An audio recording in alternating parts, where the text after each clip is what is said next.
And I actually think that we're going to see this over the next couple of years. This is my prediction. We're just going to talk about some hot topic issues. But Let's go. All right. I'm When here I, for when it. I was in high I school, didn't want to wait to the end. when I'm in high school, this is the 90s. The worst thing that someone could say to you as a guy is you're gay. The worst thing. Yeah. You're gay. It was like social outcast, total slander, and I was the musical kid. So I got that, and it made me you're so weird. So, and I wasn't gay, but like, you're so weird. You're so strange. Like, you're you're disgusting. Like, that's the way it was presented. Almost overnight, that changed to, we totally think that this is cool. Overnight. And today, if you belong to a, quote unquote oppressed group, such as gay or, fill in the blank, that's the only way to belong.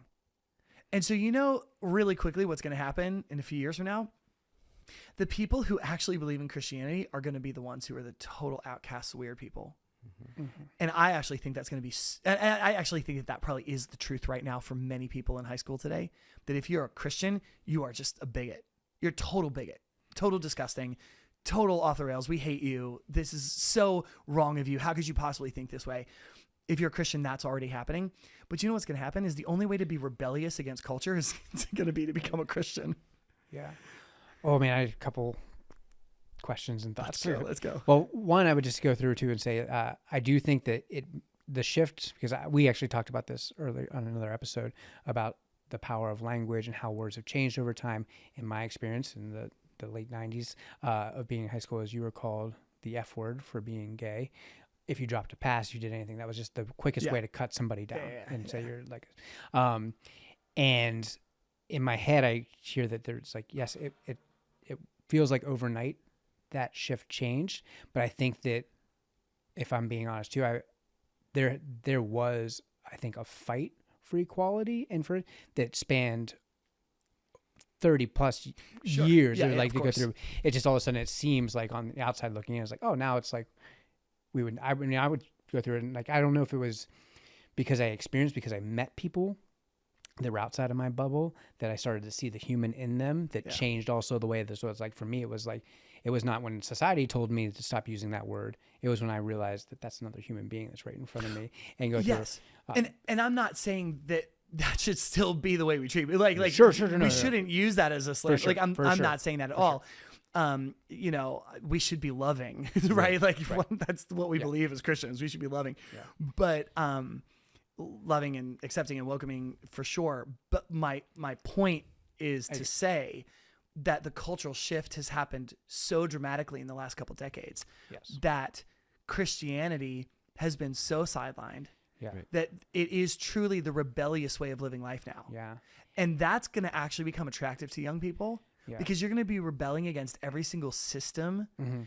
And young people do that. Yeah. And I think it's a huge opportunity for Christianity. Well, what's also interesting is I think that the people who are following Jesus, who are going back to what we talked about earlier about being a servant and servitude and loving people and doing those things, are even more of an outcast. 100%. Because they're being seen as a bigot or someone who is just super judgmental, because that's where a lot of people are appearing to be who are big in the news, right?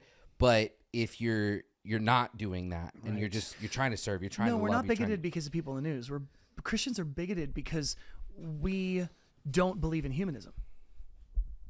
Like we have to be rejected because we are a threat to the new religion. We are a threat to the new system. Because if God is actually true, and if there is a higher standard of a moral code, then all of humanism will crumble. Like they have to treat us as outcasts. They have to call us bigots because their system, the system that is being built in society today, will not be able to work if Christians aren't excommunicated. I want to understand that more because I think that there's a lot to that. And like I do think that if I'm being honest, I think some Christians are treated or considered as being like bigots, or because that's the way that Christians have acted. They actually are. I do think that's been. I think that's been a thing. I think that's so, like when you're saying people on the news. Yeah. I think that is how Christianity has been presented. No, I disagree. There have always been truly like Assholes. yes, yeah, that's 100%. Yeah, okay. There truly have actually been Sure. those like forever. What's different is that the narrative that is taught, the narrative that is presented, is this is what a Christian is. So you pick out the 1 or 2, or even if it's 5%, who are really mean-spirited, they really are kind of hateful. You know, they really don't present a moral standard with love. They present it with so much aggressive judgment. You pull those people out and then you create a caricature and say, this is Christianity. And that is why. But the reason why that has happened, I would say, is not because the majority of Christians are like that. There's a few people on the fringe.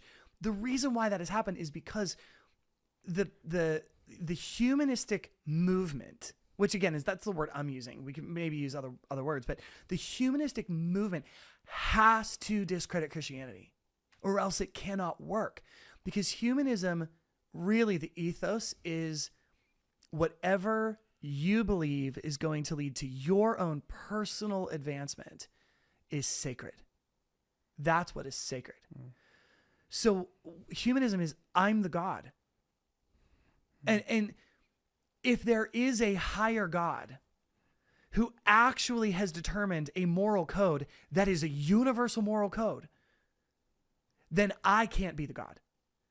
And if I accept that there is a universal moral code, then I can't live life the way I want to live it. But the problem is that if we accept the universal moral code, it leads to life. It doesn't lead to fragmentation. It doesn't lead to brokenness. It leads to life. It actually leads to life. But I can't accept an absolute anything if I hold the most sacred value to be my own personal sense of well-being and advancement. And whatever I need to be true to myself is sacred to me. And then the only true sin is someone else telling me that it's not sacred. That doesn't work if there is an absolute moral code. It doesn't work. But humanism doesn't work in general, because if you're a humanist, you still want an absolute moral code. You just want it to be whatever I want it to be. Right. And I want everyone else to be judged according to that. So if you want to talk about who the real judgmental people are in society today, it's not Christians. The real judgmental people are the people who are the most humanists. They are the ones who are going on Twitter, going on, whatever, and destroying people's lives. And do you know why they're doing that? Because those people are saying something they disagree with. If you want to talk about judgmentalism, yeah, it's not the Christians. Says the Christian. No. I just couldn't help myself. No, we're all Christians. No, that is that's a hot take, I think. But I'm not saying it's wrong. Cory's like, I don't agree with you. That's a hot take. No, I think that where I would find the common ground with what you're saying, though, is I don't think we have a Christian, non-Christian problem with being judgmental and go through it. I think that's a people problem. It's a problem. human problem. Which you would call humanism. Yeah. I think what they would like to get in that same language is that, like, our default nature is it's easier to be more self-centered. Yeah, and to look at people that do things. I can do it to my spouse. You didn't load the dishwasher the way I wanted to do it. Like, what the heck does that matter? But it's the same.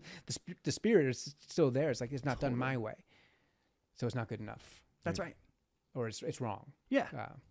Yes, and Christians are guilty of that, and non-Christians people are guilty because of it. Because it is a human thing. Right. Yeah, I would just say that the only people who are really truly damning people to hell in the media and with large public platforms, I don't see that coming from prominent Christian voices today. I do see it coming from the most extreme humanist voices, though. Those are the ones who are damning people to hell and calling down fire and brimstone. I think what's interesting too is I think that there are people who you would call humanists, because we're using that word now, who also parade as Christians.